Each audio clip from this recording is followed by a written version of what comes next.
하나님의 말씀 공독하겠습니다. 오늘 우리에게 주신 하나님의 말씀은 에베소서 4장 1절에서 6절 말씀입니다.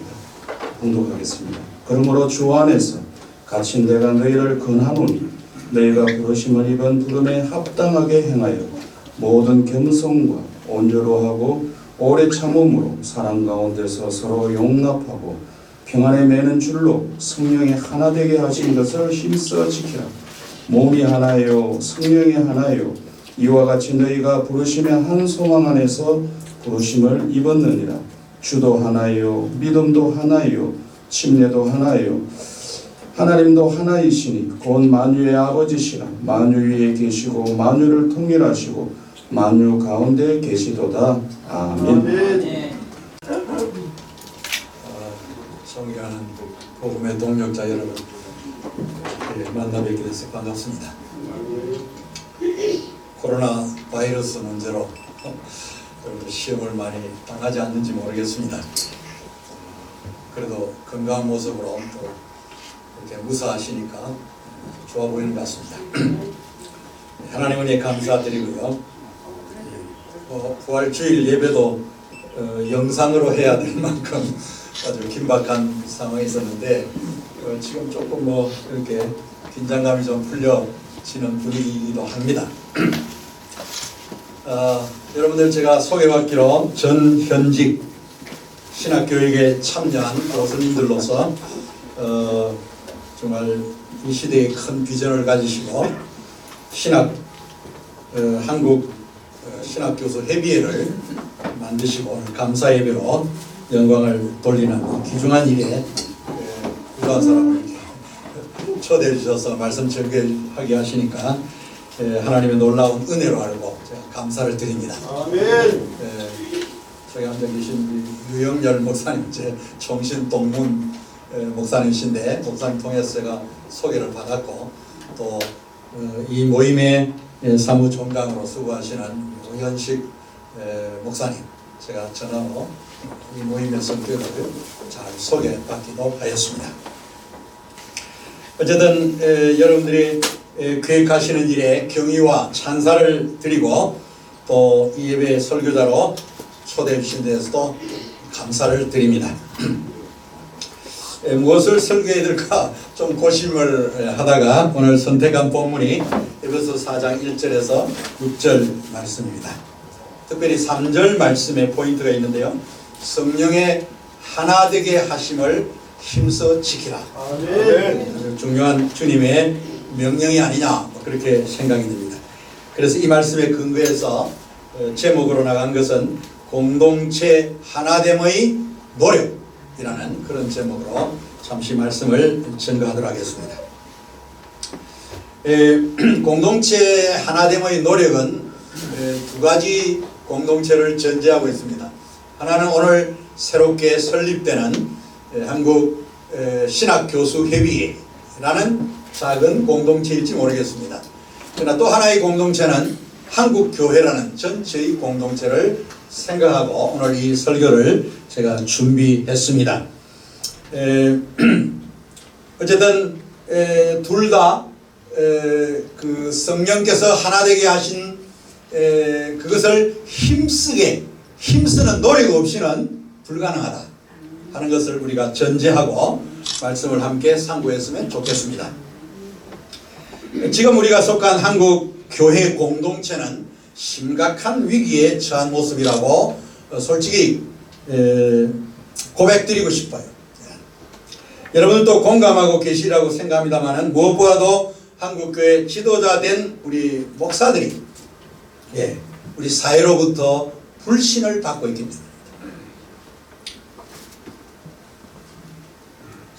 때문입니다. 이것을 저는 우리 한국교회의 공공성이 무너지는 위기가 아니냐 또는 그 공공성이 상실되는 위기가 아니냐 그렇게 생각하고 있습니다. 왜냐하면 교회는 원래 사회 속에 이미 인류를 구원하고자 하는 하나님의 뜻을 펼치기 때문에 공공기관이에요. 개인적인 것이 아닙니다. 개인이 시작을 하지만은 이미 거기에 공동체가 형성이 되면 이미 그것은 성령께서 만들어주신 하나되게 하신 공동체고 이미 그것은 사회성을 가지고 있습니다. 사회적인 영향력을 드러내는 공동체로 발전해야 된다는 이야기입니다. 이것을 저는 교회의 공공성이라 그렇게 신학적으로 표현하고 싶습니다. 결국 교회는 사회와 이웃과의 관계에서 덕을 많이 끼치고 사랑을 베풀며 언제나 존경받는 곳이 되어야 됩니다. 여러분 잘 아시다시피 지난 60년대 이후부터 우리 한국의 근대화가 이루어지면서 그 기간에 한국교회는 가난한 우리 국민들과 함께 했습니다. 복음으로, 성령의 위로로 함께 했습니다. 그래서 많은 사람들이 한국교회를 신뢰하게 되었고 목사님들을 존경하게 되었고 기꺼이 한국교회에 속한 자들이 되었던 것입니다. 그리고 복음의 소리에 설교에 감동을 받았고 또 복음의 진리의 증언대로 삶의 모범을 보이는 목사님들의 그 청빈한 모습에 감동을 받아서 존경하고 따랐다고 말할 수 있습니다. 그러한 분위기 속에서 우리 한국교회는 세계 선교 역사에 유례없는 정말 대부흥, 큰 교회로 부흥했던 것도 사실이었습니다. 그런데 90년대 후반 2000년대로 오면서 오히려 한국교회는 수가 감소되어 갈 뿐만 아니라 마침내 오늘날은 우리 사회가 교회를 염려하는 기관이 되어버렸다는 거죠. 물론 일반 매스컴에서 일부 하는 소리라고 우리가 치부할 수 있을지 모르지만 그러나 우리는 심각하게 그 문제를 보아야 되리라고 생각하는 것입니다. 오히려 우리 사회가 걱정하고 염려하는 단체가 되어버린 거예요. 한국교회가. 저는 이 한국교회의 그동안 지도적인 역할을 해오면서 참 부끄럽게 한이 없고 오늘 여러분들 앞에 제가 솔직히 고백드리고 싶은 거예요. 왜 한국교회 이렇게 되었을까?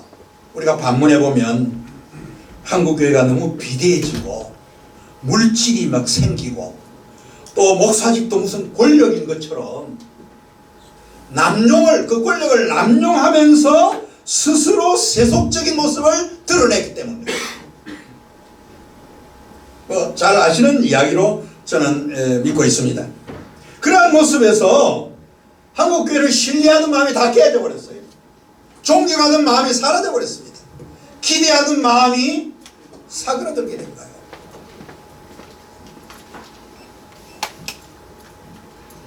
지금 상황을 가만히 생각해 보면 한국교회 목사님들이 여전히 좀 가난해야 되고 고통을 좀 받아야 되고 시련을 받아야 정신을 차리지 않겠나 이런 생각도 외람되게 제가 해보게 됐습니다. 가난할 때가 더 좋았다는 거죠. 오히려 가난할 때 어려운 사람들과 함께 그리스도의 놀라운 역사를 기대하면서 순종하는 그 모습이 더 중요했다 그 말인 것입니다. 그래서 한국교회 목사님들이 좀 가난하고 어려워져 시험이 좀 와야 이 겸손해지고 진실해질까 이런 생각도 해보게 되는 것입니다. 코로나 이게 19가 우연히 온 게 아닙니다. 우리 인간이 만들어낸 거예요. 사실은 자연을 개발한답시고 하나님이 만든 창조세계를 함부로 착취하고 이용하고 남용하다가 결국은 희한한 바이러스들이 생겨나는 거예요. 감당할 수 없는 거예요. 오늘은 한쪽에서는 자연을 좀 존중해야 되겠다는 의견도 사실 과학자들 속에서 나오고 있기도 합니다. 가장 큰 실수는 주로 큰 교회를 이루는 목사님들에게 있어요. 사실은 대형 교회를 이루다 보니까 굉장히 성공감을 느끼고 자부심을 느끼고 자기가 마치나 신이 된 것처럼 이렇게 돌변해 버리는 거예요. 이게 인간이에요. 인간. 대기업체 회장처럼 행사를 하고 있는 거예요. 대기업체 회장이야 뭐 평생을 바쳐서 국민들을 먹여 살리는 그 인간적인 일 때문에 우리가 공감을 하고 인정을 하지만 교회의 목사가 왜 그렇게 해야 되느냐 제 스스로도 질문이에요.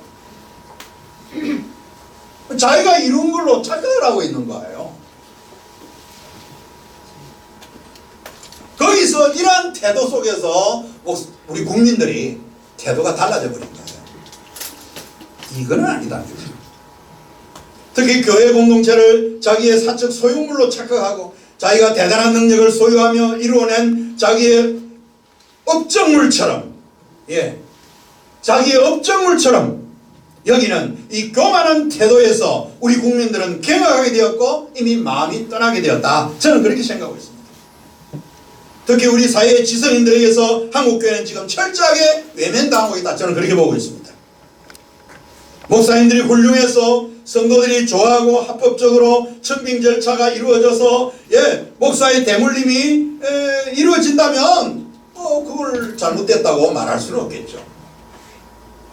그러나 눈에 빤히 보이게 불법을 저지르면서 수단과 방법을 가리죠. 거기는 윤리성, 도덕성도 없어요.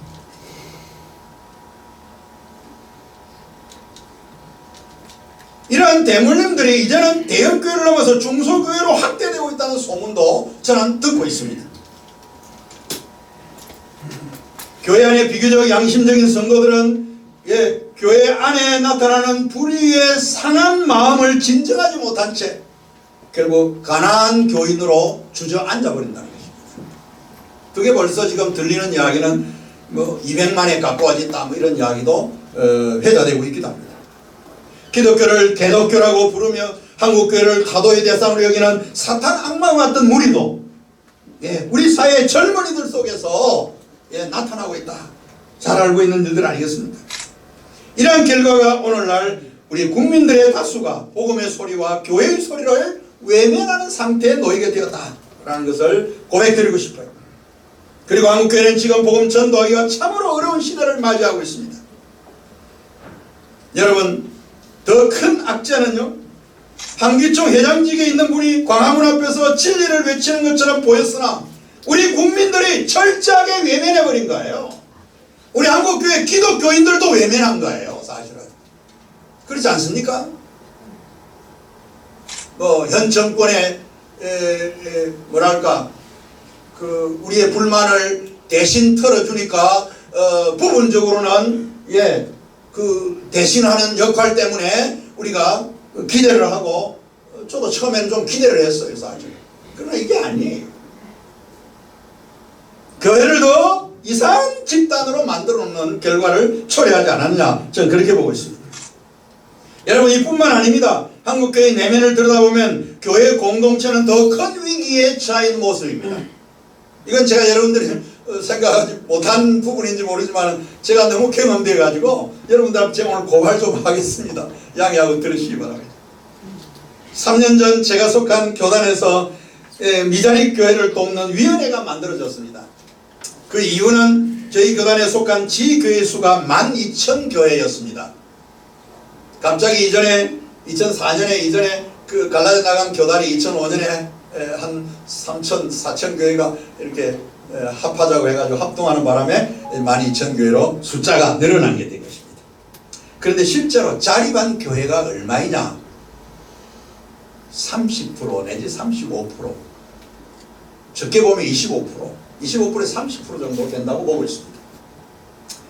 그리고 미자립 교회가 어느 정도냐? 나머지 70%. 이게 저희 교단의 현실입니다. 근데 이것이 저희 교단만 뿐만이 아니라 한국교회 전반적으로 타 교단은 어떠느냐? 비슷하다는 거예요. 그래서 우리 종회에서 미자립 교회를 돕자는 안건이 제기가 되었고 도우는 위원회가 사실은 만들어져 있습니다. 저는 참 잘한 일이라고 생각합니다.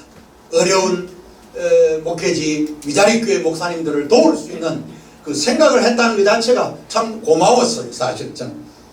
그러나 아직 별다른 구체적인 안을 만들어내고 있지 못하기 때문에 제가 여전히 주목해보고 있습니다.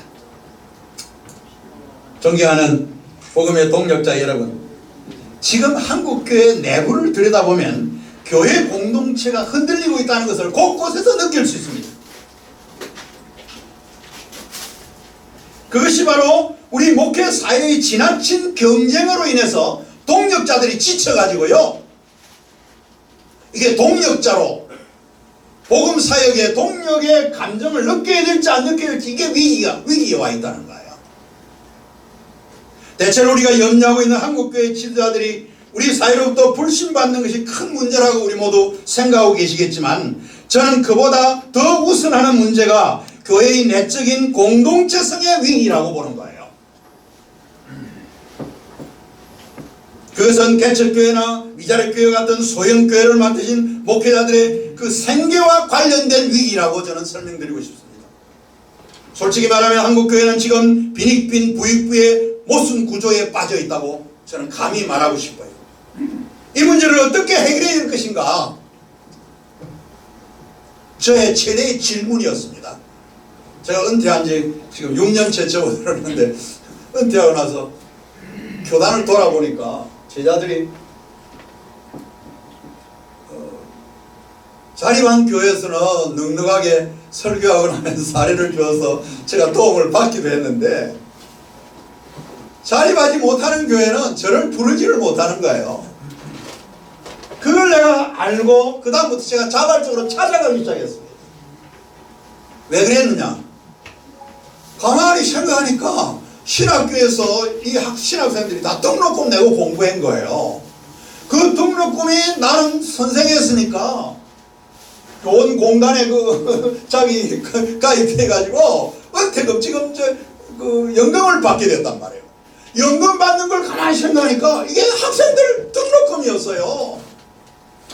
그래서 부끄러워가지고 제가 나가던 교회 포기해버리고 11조 모아서 매달 제자들 교회 지금 찾아다니고 있습니다. 솔직히 제가 자랑하고자 이 말 하는 게 아니에요. 너무 우리 제자들이 안타까웠어요. 불쌍해서 내가 말을 못하겠어요. 지금 지난 30년 동안 내가 신학교에 섬겼던 교수로서의 생활이 실패구나 하는 것을 절감하게 되었기 때문에,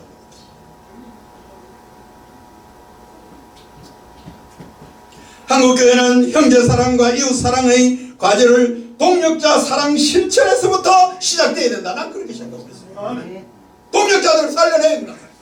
그렇지 않고서 어떻게 한국교회가 건강하게 세워질 수 있겠느냐, 저는 여기에 질문이 된다는 것입니다. 지난번 한창 국가와의 관계에서 종교인 과세 문제가 다루어질 때요, 제가 아이디어를 내줬어요. 뭐라고 말했냐?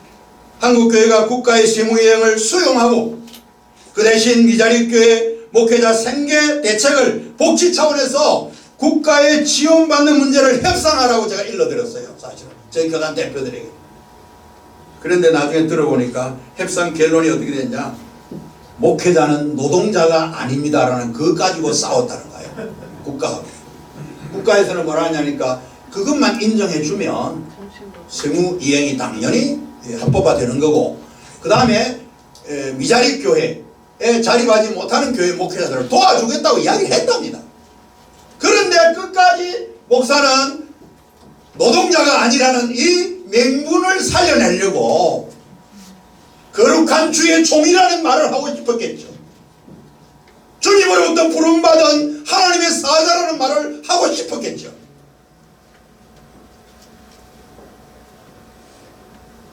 제가 이해운 의원을 통해서 제가 후에 듣게 되었습니다. 그 내용을.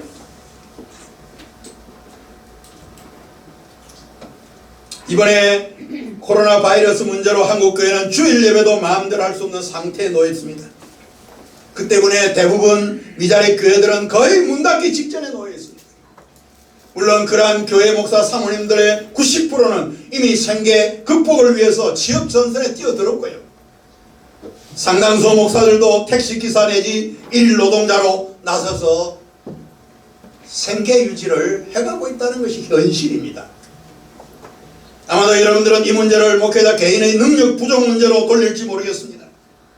그러나 구조적으로 조금만 자립한 대형교회 목사님들이 양보한다면 이 문제 해결의 지혜를 발견할 수 있다고 생각하는 것입니다. 여기에 대해서 언제 여러분 앞에 한번 이견 개진하는 토론하는 시간이 기회가 있으면 좋겠다, 그런 생각을 해봅니다. 존경하는 복음의 동력자 여러분, 아마 여러분들은 지금 제가 제기하는 한국교회 공동체성과 이 공공성의 위기에 관한 이야기가 오히려 여러분의 마음의 은혜를 삭감시키고 있는지 모르겠습니다. 그리고 여러분의 관심사가 전 현직 신학 교수님들이나 미래의 신학교육에 더 깊은 관심을 기울이고 계실지 모르겠습니다. 그러나 생각하면 저는 미래 한국교회의 목회자 양성이 어떻게 이루어져야 할지를 생각하면서 바로 그 신학교육 문제 때문에 한국교회의 공동체성과 공공성 회복 문제를 제기해보고 싶다는 것입니다.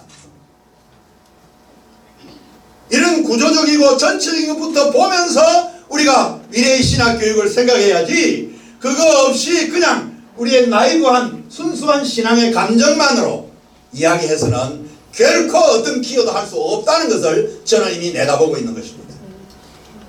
그러므로 한국교수협의회가 오늘 새로운 출발을 할 때 한국교회 전체 문제를 진심으로 고심하기를 바라고, 이 시대의 목회자 양성이 과연 어떤 방향에서 이루어져야 될 것인가 하는 것을 진지한 토론을 통해서 지혜를 모으고 방향을 짚어갈 수 있는 기관이 되기를 축원하는 것입니다. 바로 이 한국교회 무너지고 있는 지금 한국교회 공동체성과 공공성의 문제라는 거예요. 이것이 이미 흔들리고 있단 말이에요. 이걸 회복시켜야 돼요. 이것이 제가 지금 보고 있는 관심도입니다. 그간 지금까지 지향해왔던 한국교회의 양적인 성장 지향의 목회관은 이제는 수정되어야 할 것입니다. 그 대안이 무엇이어야 될 것인가를 묻는다면 저는 하나님의 형상의 모습인 질적인 성장의 방향으로, 참 인격과 인간성 회복을 지향하는 구원의 방향으로 나아가라고 일러주고 싶습니다. 그리고 기독교의 참된 구원도 영혼 구원에만 한정된 것이 아니라 전인 구원이라는 신학적인 새로운 통찰을 가져야 되라고 생각합니다. 그리고 저쪽은 사회 구원을 주장하니 자유주의고, 이쪽은 개인 구원, 영혼 구원을 주장하니 정말 진리를 말하는 것이고, 그런 분파 논리는 이제는 없어야 됩니다. 양쪽 전체를 다 보셔야 됩니다. 개인 구원을 보면서 사회 구원을 보셔야 돼요. 영혼 구원을 보면서 전인 구원을 볼 줄 아는 이 통찰을 가진 지도자를 양성해야 된다. 제 그 말인 것입니다. 딴 게 아니고요. 제가 신학적인 불필요한 논쟁이 일어날까 염려돼서 이 정도로 제가 줄이고 언제 또 이야기할 수 있는 기회가 있으면 고맙겠습니다. 우리는 지금 공동체의 하나됨에 관한 이야기를 나누고 있습니다. 이제 이러한 한국교회의 위기의 문제들을 어떻게 해결해 가야 될 것인가, 그 대책에 관한 희망적인 이야기를 조금은 들려드리고 싶습니다. 그것은 다른 것이 아닙니다. 오늘 에베소 4장 3절을 주목해 보시기 바랍니다. 사도 바울은 에베소 교회를 향하여 편지하면서 3절에 이렇게 말하고 있습니다. 평안의 매는 줄로 성령의 하나 되게 하신 것을 힘써 지키라는 말씀을 외치고 있습니다. 아멘. 이것은 사도 바울의 입을 통하여 주시는 하나님의 명령이라고 저는 생각합니다. 한마디로 우리 하나님은 교회 공동체의 하나님을 위하여 노력하고 힘쓰고 애쓰라는 거예요. 그렇지 않으면 무너지는 거예요. 그렇지 않으면 후퇴되고 마는 거예요. 사라지는 거예요. 지금 나타난 한국교회의 부정적인 현상 문제들에 대하여 너무 실망만 하지 말고 이제는 희망과 꿈을 가지고 성령 하나님의 도움을 기대하면서 열심히 노력하라는 거예요.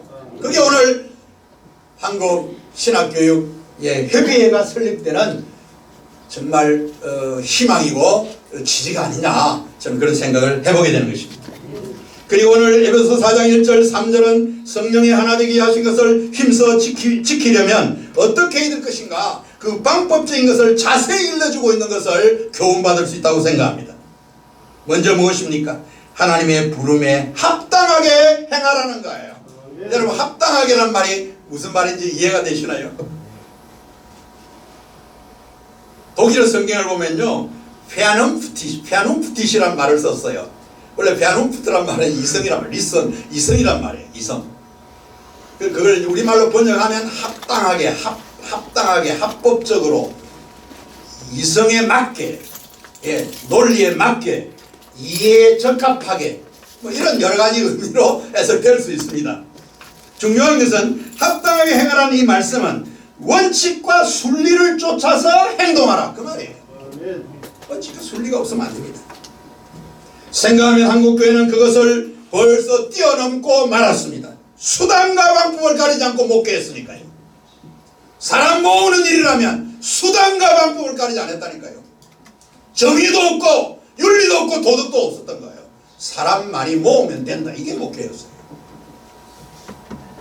우리의 후배 신학생들이 그거 배운 거예요. 그렇게 하면 그것이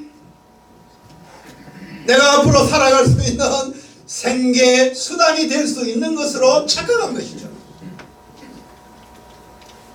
제가 너무 감정을 많이 실어서 이야기를 죄송합니다. 제 마음이 너무 많이 이렇게 좀 끌어오르는 것 같아가지고 아무래도 여러분들 앞에 제가 이렇게 표현할 수밖에 없습니다. 결국은 자신들이 하나님의 자리를 차지하고 만 것입니다. 제가 볼 때는. 극단적으로 비판하면 하나님께 영광을 돌린다고 말하면서도 사실은 자기 영광을 구하고 챙기며 애쓰는 자들이 되었다고 고백할 수밖에 없는 줄 압니다. 그것이 우리 사회의 한국 교회를 향하여 나타나고 있는 태도라고 보는 것입니다. 성경 말씀 그대로예요. 행한 대로 갚으시는 하나님의 보응이라고 저는 생각합니다. 그러므로 이제는 모든 것에 합당하게 행하시기를 바랍니다.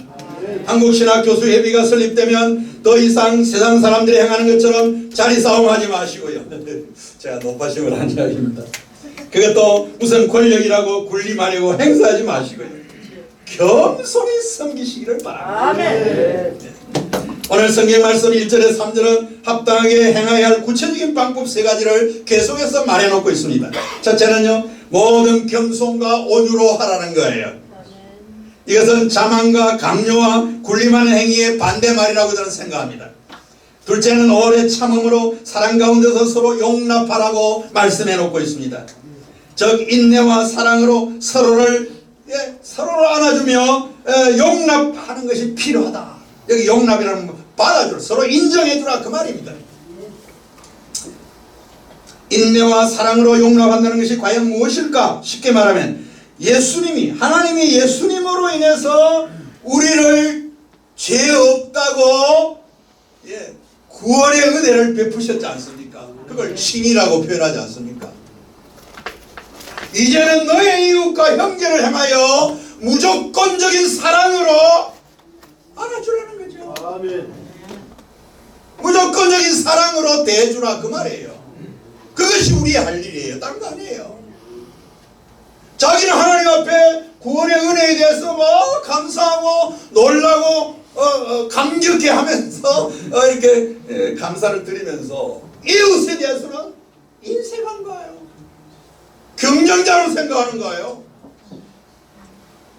저 사람을 꺾어야 된다고 생각하는 거예요. 이게 이율배반 아니겠습니까? 바로 이런 부분들을 우리는 고쳐가야 되리라고 생각하는 것입니다. 그것이 오늘 인정하는 은혜, 그것인 것입니다. 우리 모두 다 인정받기를 원하고 있어요. 모든 인간은 다.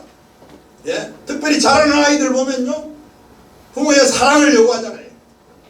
오늘 특별히 찬양하시고 사랑을 얼마나 노래했는지 마음이 아주 뜨거웠었습니다.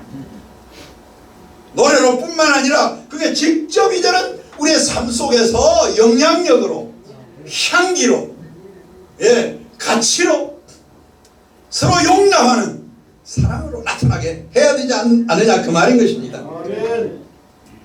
그것이 공동체를 세워주는 거예요. 하나 되게 하는 중요한 원리라는 것을 결코 놓치지 않기를 바랍니다.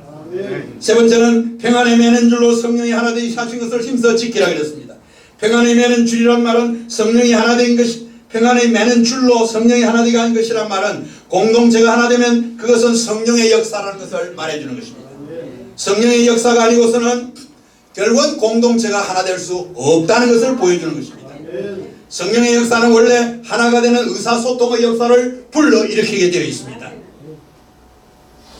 공동체가 서로의 생각과 마음이 하나 되는 일인 것입니다. 그런데 앞에서 언급한 것처럼 겸손과 온유로 하고 오래 참음으로 사랑 가운데 서로 용납하는 것, 평안에 매는 줄 등은 모두 사도 바울이 갈라디아서 5장 22절에 말하고 있는 9가지 성령의 열매와 직결되어 있습니다. 성경 보시면 공동체의 하나가 되는 일은 성령의 역사로만 가능하다는 것을 다시 한번 보여주고 있는 것입니다. 한국교회는 세계 교회 중에 성령 받으라, 성령을 받고 던지면서 성령을 찬양하는 가장 세계에서 모범적인 교회예요, 그동안. 그런데 이웃을 향하여 공동체의 하나됨을 위해서 실천을 안 하는 거예요.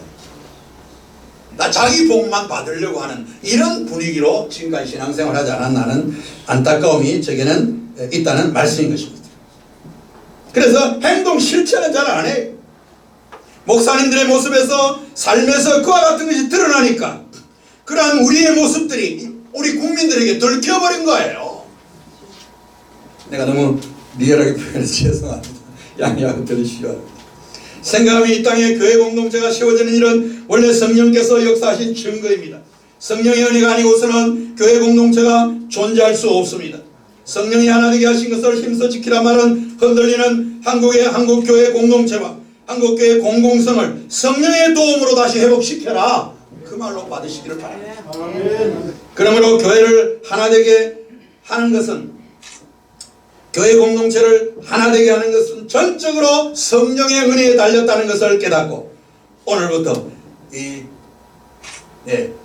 새롭게 시작하는 한국 신학교수협의회는 성령의 은혜를 강구하면서 하나 되기를 힘쓰는 가장 모범적인 단체가 되기를 축원하는 것입니다. 그러므로 성령이 하나 되게 하신 것을 힘써 지키라는 이 말씀은 이제 우리 모두 삼위일체 하나님을 전적으로 의지하고 한국교회 공동체가 더 이상 흔들리지 않고 굳게 서서 이 시대의 하나님의 일을 신실하게 감당해가는 아름다운 교회가 되도록 힘쓰며 노력하는 그러한 여러분의 기관이 되기를 축원하는 것입니다. 참으로 한국교회 목회자들은 교만해져서 교회 공동체를 세우는 주인은 오직 성령 하나님이신데, 그러한 성령 하나님의 일에 목사는 일꾼으로 부름받아 쓰임받는 것뿐인데 왜 너희가 교회의 주인인 것처럼 행세하느냐, 이것을 깨우쳐주는 거예요.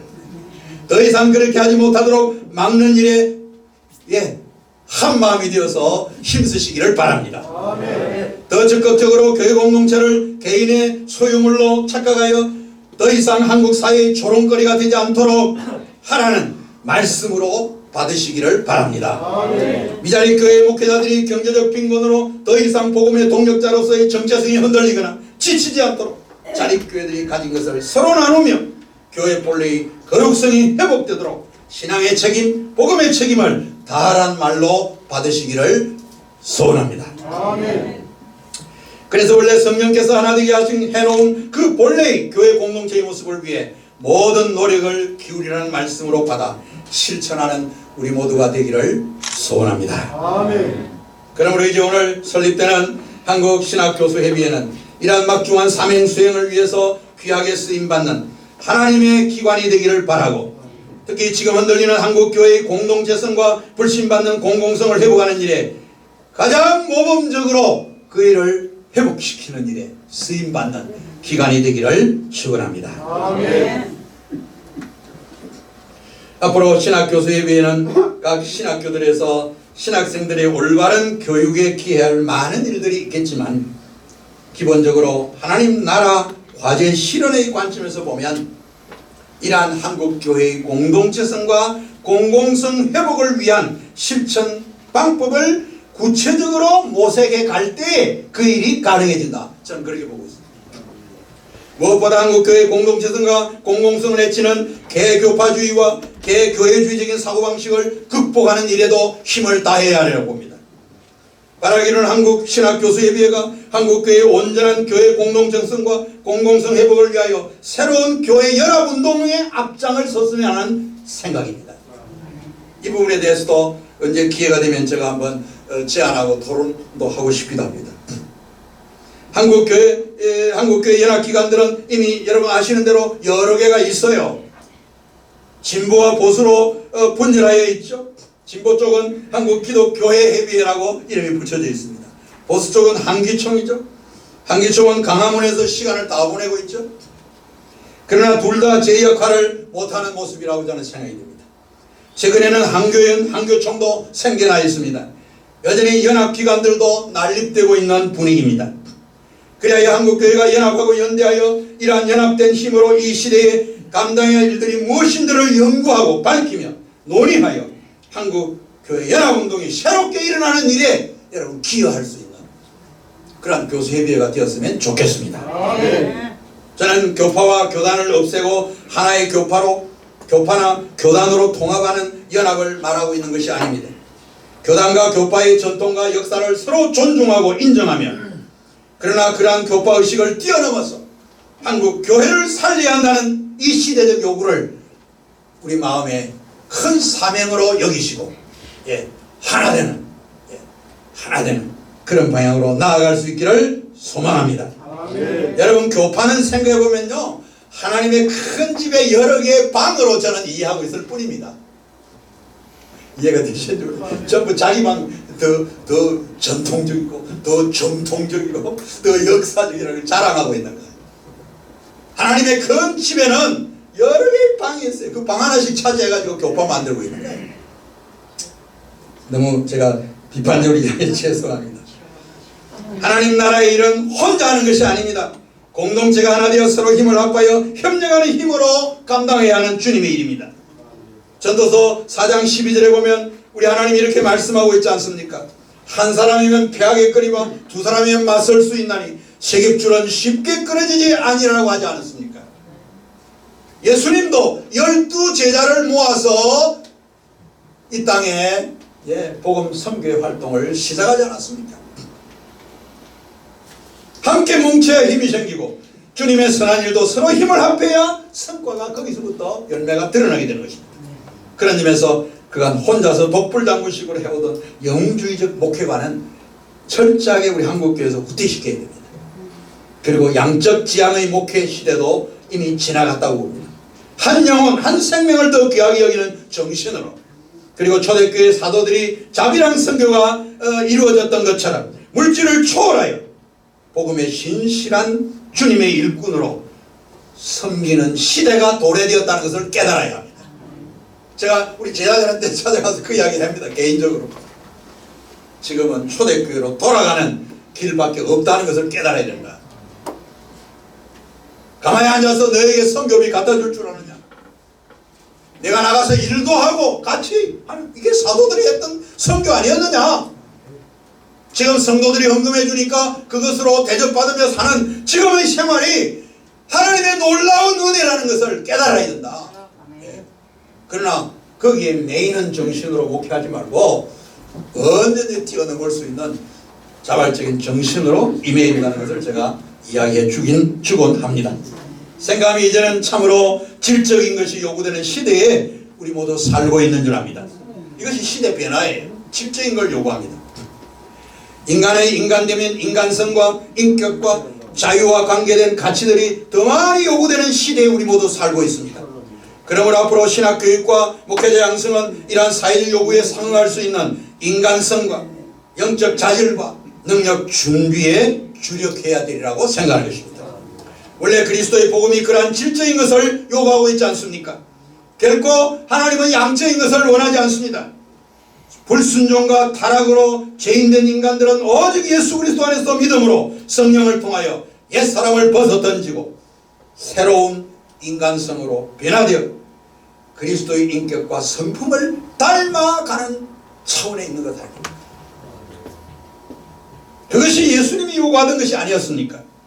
그리고 사도 바울도 로마서 12장 2절에서 너희는 이 세대를 본받지 말고 오직 마음을 새롭게 함으로 변화를 받아 하나님의 선하시고 기뻐하시고 온전한 뜻이 무엇인지를 분별하도록 하라고까지 일러주고 있지 않습니까? 여러분 설교가 너무 길어서 송구합니다. 이제 말씀 맺고자 합니다. 존경하는 복음의 동력자 여러분, 평안에 임하는 줄로 성령이 하나 되게 하신 것을 힘써 지키라고 오늘 사도 바울의 입을 통하여 우리 주님이 우리에게 일러주고 있습니다. 그 말씀을 우리 마음에 깊이 새기고 지금 심각하게 흔들리고 있는 한국교회의 공동체성과 불신받고 있는 공공성 회복을 위해서 참으로 이 시대에 쓰임받는 한국 신학교수 협의회가 되기를 바라고 우리 모두 자신들이 되기를 축원합니다. 기도하겠습니다. 걸어가신 주님, 오늘 어지러진 한국 교회를 그냥 내버려 두지 않으시고 주님, 그동안 신학교에서 귀하게 사용하시고 또 지금도 사용하고 계시는 일꾼들을 이곳에 모으시고 한국 신학 교수 협의회를 만들게 하시고 오늘 감사 예배로 하나님께 영광을 돌리게 하시오니 감사드립니다. 구조한 종이 이 시간 초대받아 주의 말씀 외쳤습니다. 정말 공동체의 하나됨의 정말 노력이 필요한 이때에 하나님이 필요하여 이 기관을 세우신 줄 믿사오니 이 기관을 통하여 이 기관이 든든하게 서갈 뿐만 아니라 한국교회의 어지러진 공동체성을 회복시키고 공공성을 회복시키는 일에 귀하게 쓰임받는 일꾼들과 이 아름다운 기관이 되게 하여 주시옵소서. 예수 그리스도 이름으로 기도하옵나이다. 아멘.